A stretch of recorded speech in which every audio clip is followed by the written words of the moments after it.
Je me présente, je m'appelle Nicolas Patriarcat, je suis designer, senior. Je travaille avec Bilix, depuis 2 ans et j'ai environ une quinzaine d'années d'expérience dans le design. Actuellement, je suis en mission chez Renault Group, et précédemment, j'ai eu la chance de travailler pour, Orange, Sosh, le ministère de l'Intérieur ou dans la robotique. Hem, Ça, c'est pour, ma présentation. Le programme du jour, il est assez simple. On va après m'être présenté, je vais vous poser pas mal de questions sur vous, pour qu'on apprenne à se connaître, pour qu'on sache un petit peu, qui est là et ce que vous savez du design thinking, ce que vous savez du Crazy 8. Ensuite, je vous présenterai le Crazy 8 et le mode création. On prendra quelques questions pour, voir si vous avez, des sensibilités à faire passer sur ce sujet du Crazy 8. Et ensuite, c'est la partie que je préfère, on va jouer ensemble à tester, l'outil, donc le design thinking, le Crazy 8. Alors ouais, pour moi, tous les outils de design thinking, tous les ateliers, ce sont des outils et le but, c'est de toujours s'amuser avec, et plus vous les maîtrisez, plus vous avez le droit de les déformer, plus vous avez le droit d'en faire ce dont vous avez besoin. Donc, c'est un petit peu ça le fil conducteur qui va nous emmener aujourd'hui et la dernière partie, les dernières 20 minutes, on prendra les questions plus larges sur, comment vous avez trouvé, la séance avec moi, mais également, tout ce qui va concerner, l'atelier en lui-même et son organisation. Donc, on va commencer, par, apprendre à se connaître. Déjà, est-ce que vous pourriez, dans le chat, rapidement nous dire quel métier vous faites? Donc, les métiers du design ou d'autres métiers.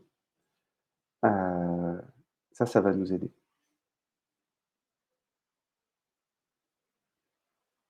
On se laisse une petite minute pour répondre, calmement. Ah, il y a des noms que je connais, c'est vachement bien. Bonjour Florent. Voilà, OK. C'est encore un petit peu de temps pour répondre. Ah, il y a des devs, c'est cool aussi. Salut les devs. Et des strats, yes. Des chefs de projet, ouais, c'est génial. Bon, il y a plein de profils. Cool. On peut peut-être passer, au sondage. Ah, un AMOA, waouh, génial. Hem, heu, on va pouvoir passer, au sondage. Le sondage, il est assez simple. On va juste, évaluer votre connaissance en design thinking. On a 2 questions. La première, c'est: connaissez-vous le design thinking? Donc, il y a 4 réponses possibles, hein, c'est non, un peu, bien et très bien. Heu, Comment est-ce qu'on lance le sondage? C'est déjà fait? Tu l'as déjà fait? Ouais, le C'est déjà sondage, fait. il est lancé là, Ah, c'est ils top, sont en train de répondre. ça marche. Et il y a une deuxième question. On va laisser un petit peu le temps pour répondre. Tu me dis quand c'est OK? C'est OK pour le deuxième sondage. Waouh, c'est cool. Ah, c'est trop bien, c'est trop rapide. Ça se voit trop que je suis un noob en fait, pour cette activité.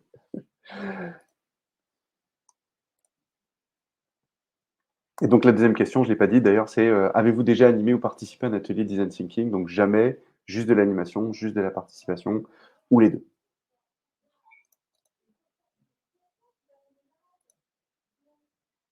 C'est OK?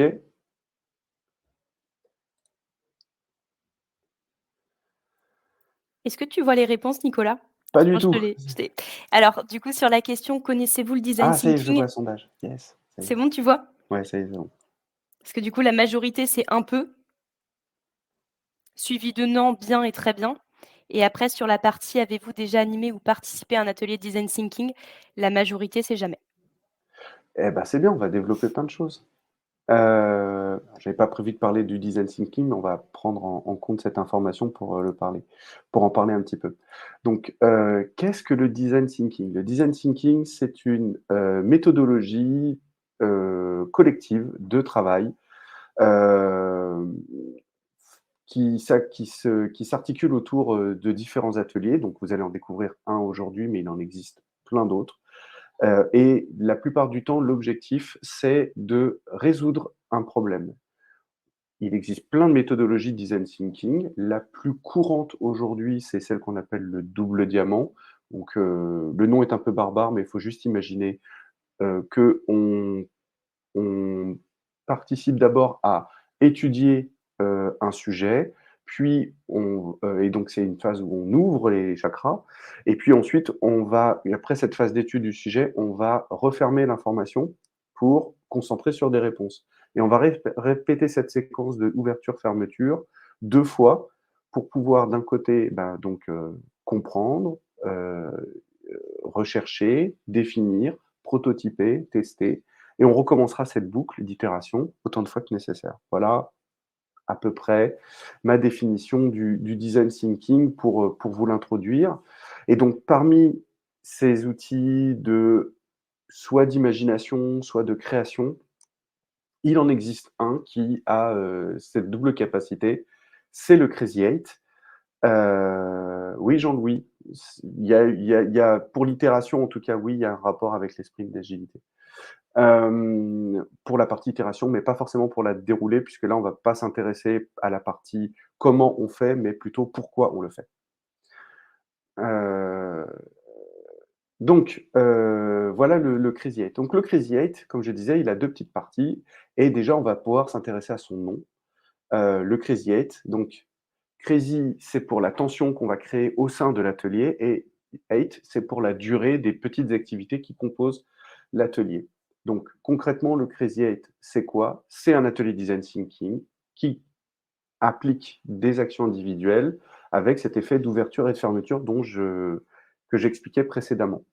Son nom égale sa pratique, parce que réellement, ce que vous allez faire pendant ces quelques minutes d'activité, c'est assez dingue en termes de réponses, de foisonnement de réponses, de participation. Les gens peuvent se lâcher. C'est vraiment le moment où on peut dire des choses que l'on pense, que l'on souhaite, que l'on a envie de voir. Et bref, c'est quasiment sans limite, sans contrainte technique.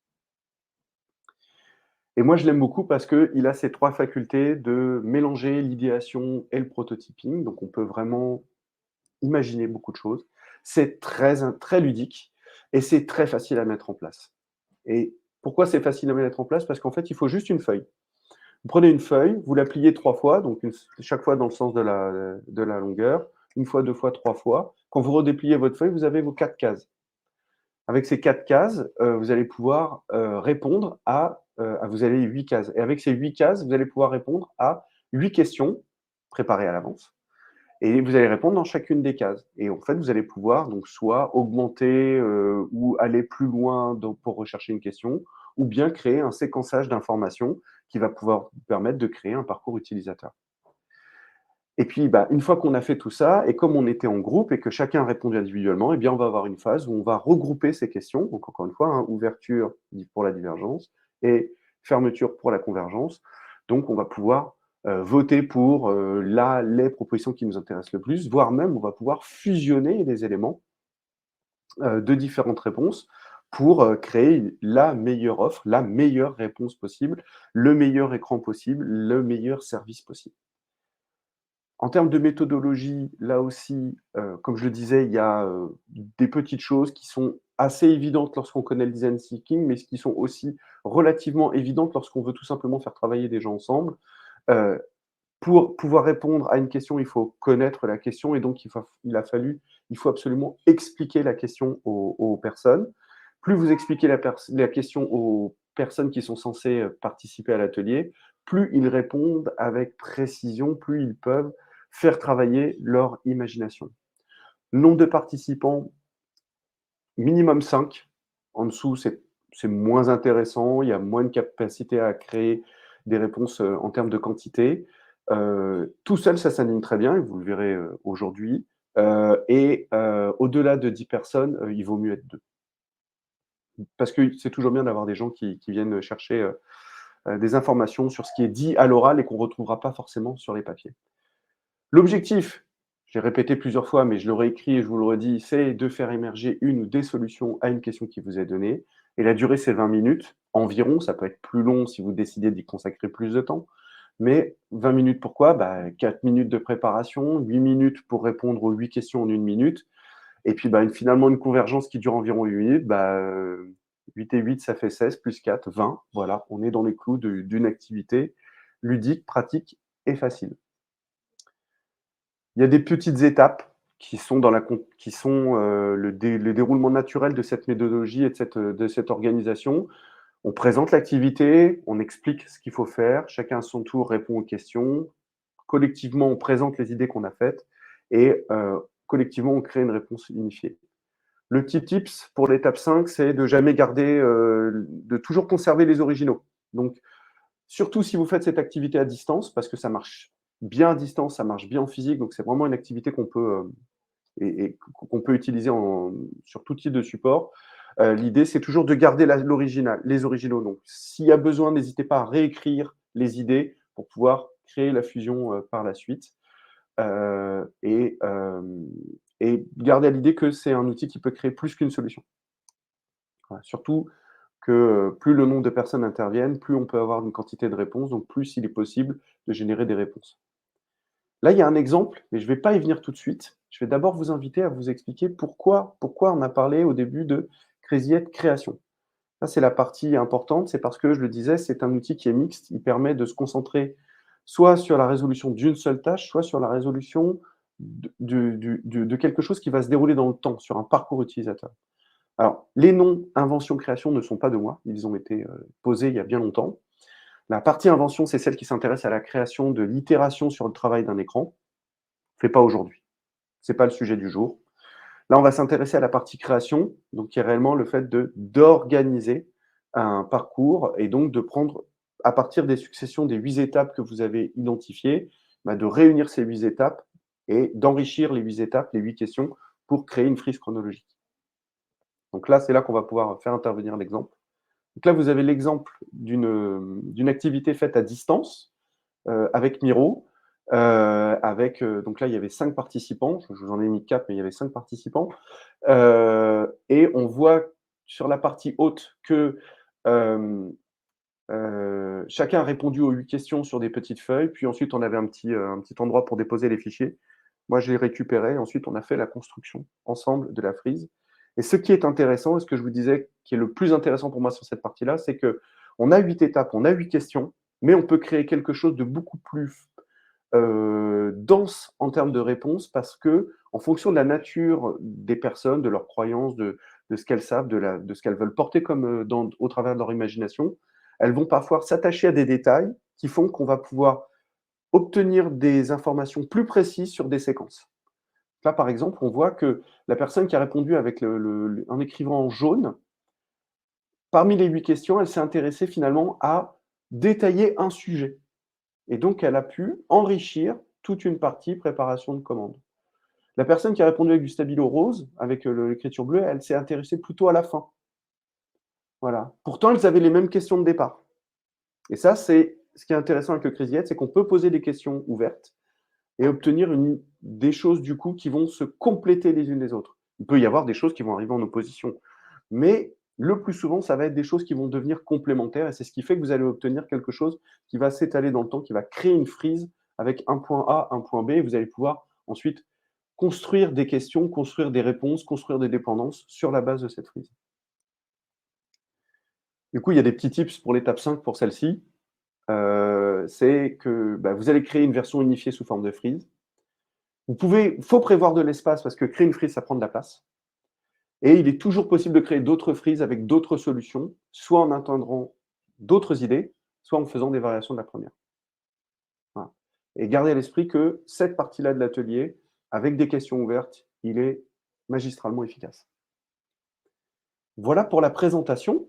Si vous êtes d'accord, on peut prendre quelques questions avant de passer à la partie jouons ensemble.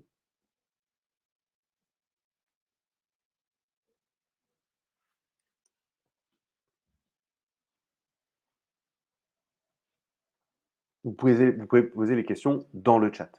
Je ne l'ai pas dit, c'est important. Tu avais des questions dans le chat, Nicolas, de Jean-Louis. Alors, différence de méthodologie des post-it. Si tu veux parler du fait que par les post-it, on a. Si tu veux parler pour les post-it que tu vas avoir des tri de cartes, non. Une partie du Crazy 8 est une activité de tri de cartes dans le sens où effectivement on pose des questions, on les regroupe, on regroupe celles qui sont identiques, leur donnant de facto une force par la répétition de l'occurrence. Donc on se dit que ce point-là est important. Donc non, c'est pas différent de la méthodologie du post-it. Ce qui est différent, c'est la conduite de l'activité pour obtenir le résultat. Utilisable uniquement pour des parcours. La partie création, oui, elle implique le fait qu'effectivement, on crée un parcours. Alors après, est-ce que c'est un parcours de service? Est-ce que c'est un parcours tunnel d'achat? Est-ce que c'est un parcours euh, court terme, moyen terme, très long terme? Ça dépend. Mais oui, la partie création, elle justement, par les questions que vous amenez, elles vont créer un séquençage d'activités. Et donc nécessairement un parcours. Peut-être encore une question si vous le souhaitez.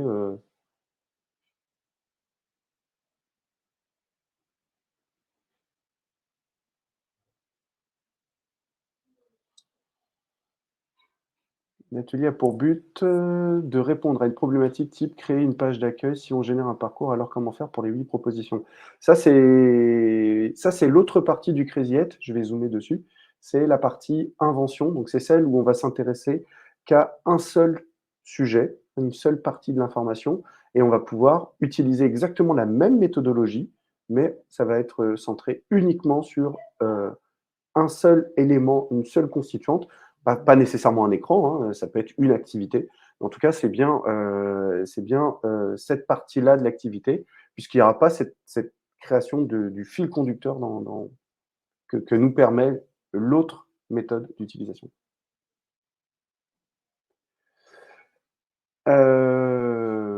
Ok, bon, bah, s'il n'y a plus de questions, ce que je vous propose, c'est de me rejoindre sur le FigJam. Donc, je vais copier dans le chat le lien. L'activité, elle est déjà ouverte, donc vous allez pouvoir me rejoindre dessus. Et on va ensemble, faire l'activité. Donc ça, c'est pour moi la partie la plus agréable. J'ai déjà écrit un petit scénario d'activité. On va faire quelque chose de plus concentré. On ne va pas faire les 8 étapes parce que vous êtes nombreux. Je réponds à la question d'Alice parce qu'elle est importante. Oui, Alice. Oui, la question de départ détermine si c'est une création ou une invention. Tout à fait. Ça dépend de ce que vous souhaitez résoudre. Je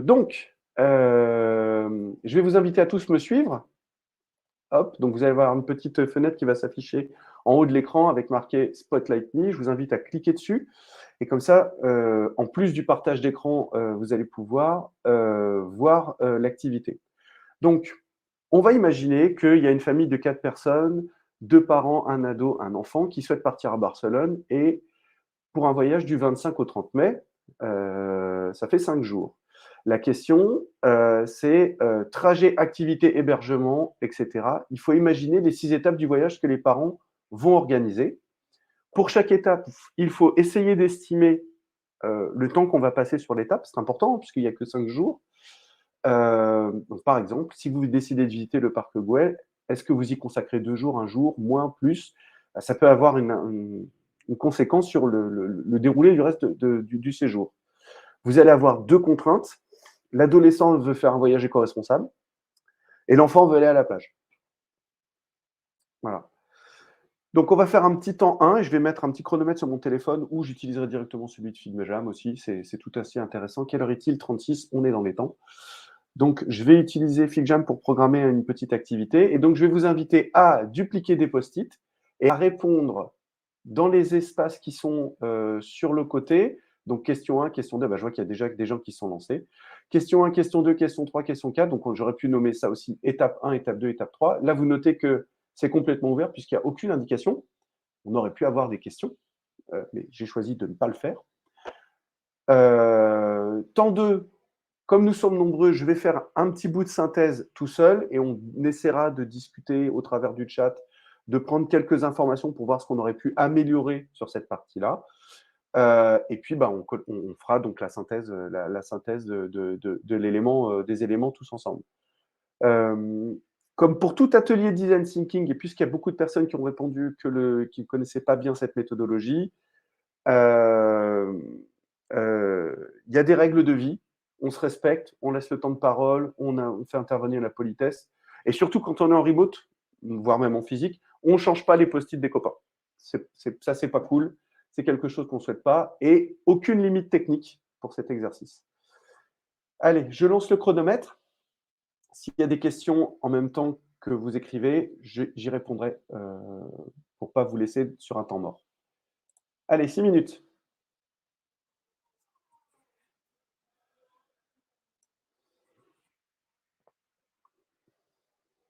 Jean-Louis, point de départ. Bah, le point de départ, c'est chez eux. Ils sont chez eux, ils quittent leur domicile. Ou le point de départ, c'est quand ils arrivent sur leur début de trajet. Ça dépend de ce que vous mettrez dans la question 1.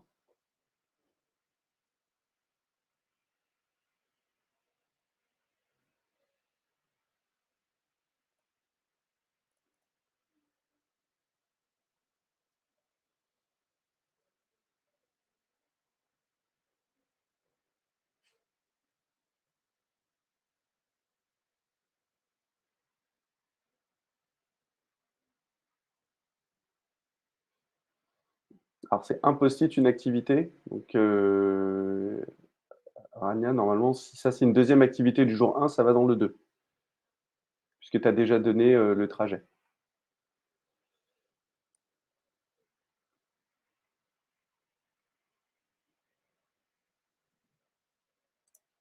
Donc là, vous auriez dû déjà commencer la question 2, puisque ça fait déjà une petite minute qu'on a fait. Donc, vous pouvez commencer la question 2, votre deuxième idée d'étape.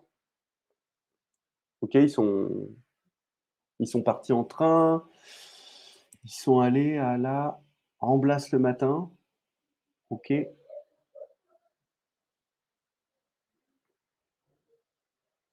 Ah, c'est le bazar.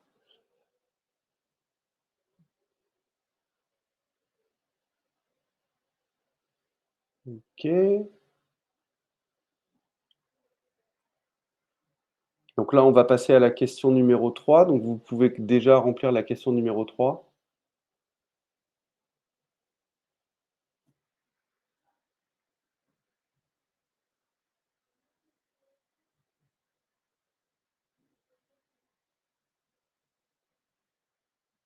Alors, je vais me permettre une petite intervention sur la personne qui dépose des post-it jaunes. Ça, si c'est votre étape 1, ça veut dire que ça, c'est votre étape 2.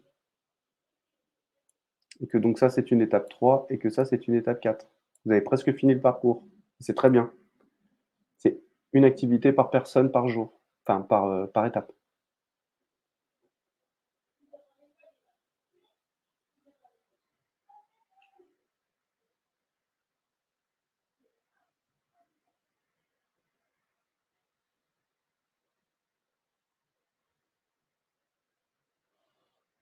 Il y a beaucoup de mains qui se promènent en dehors de l'activité. C'est c'est rigolo. D'où l'intérêt de toujours bien cadrer en fait au début, de ne pas fournir un exemple, mais en tout cas de bien expliquer le sujet, puisque là on voit que vous êtes partout.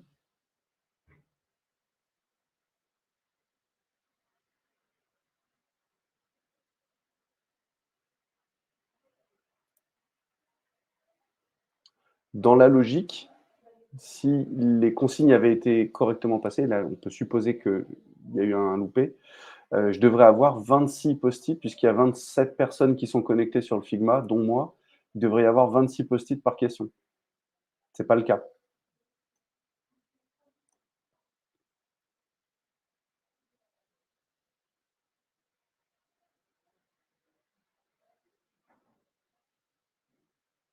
Et je vais jouer le jeu aussi.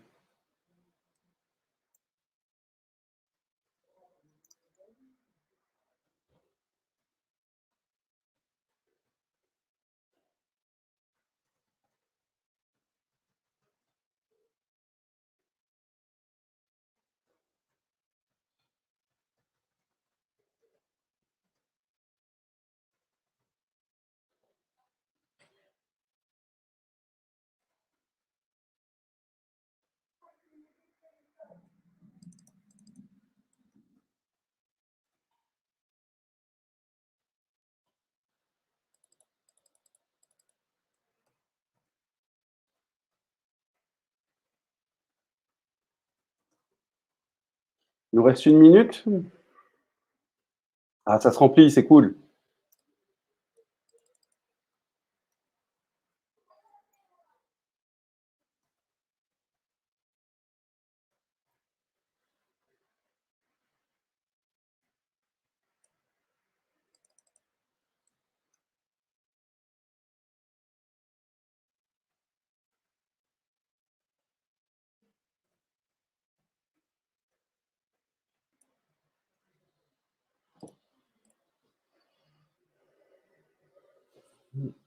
Un petit peu moins d'1 minute restante.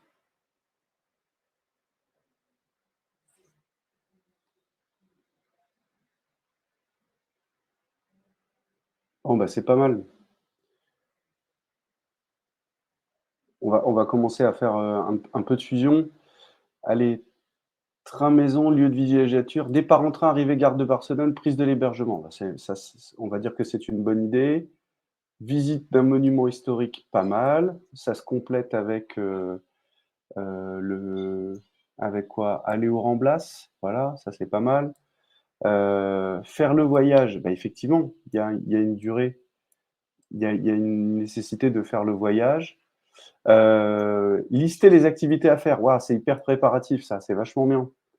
On va aller, à la plage, très bien. On va, visiter le parc Güell, OK, top. On va faire du shopping, donc c'est une journée tranquille, rien, on se repose. OK, et puis, bah, il y a le trajet de retour, nécessairement.